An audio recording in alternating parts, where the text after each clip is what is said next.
बिस्मिल्लाहिर्रहमानिर्रहीम। आज मैं गाजर केक बनाने लगी हूँ। 1 कप मैदा ये छान के रख लिया, 1 टीस्पून बेकिंग पाउडर, थोड़ा सा वनीला एसेंस जाएगा, 2 अंडे, ये कुछ गाजर के टुकड़े जो मैंने मुरब्बा बनाया था, और ये गाजर का हलवा, 1/2 कप चीनी और ऑयल।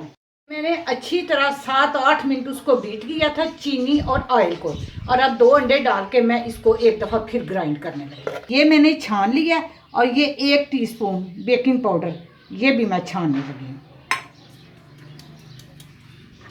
इसको अच्छी तरह मिक्स कर लें, और वो जो सारा मेज़ा है वो इसमें डाल के मिक्स करके फिर आगे आपको दिखा देती हूँ। वो भी ये 1/2 टीस्पून इसमें नमक गया, और ये सारा मैंने अच्छी तरह ग्राइंड कर लिया। अब ये अंडे, चीनी और ऑयल का मेज़ा ये इसमें मिक्स कर दूँगी।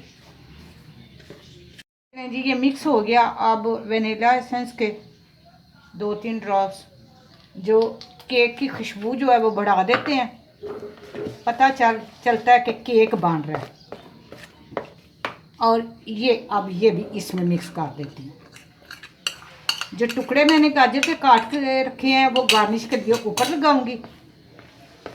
इस तरह जो मौसम की चीज़ हो, जैसे एप्पल है, ये गाजर है, किन्नू है, उसका केक हर बनाना चाहिए। हर चीज़ का बड़े मज़े के ये होते हैं।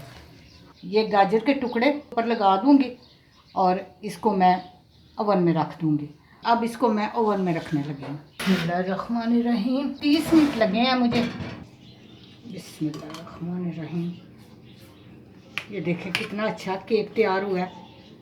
आप भी इस तरह ज़रूर बनाया करें जी। माशाल्लाह से बहुत अच्छा तैयार हो गया है। आप देखें, बिस्मिल्लाहिर्रहमानिर्रहीम। ये देखें कितना सॉफ्ट है व्यूअर्स।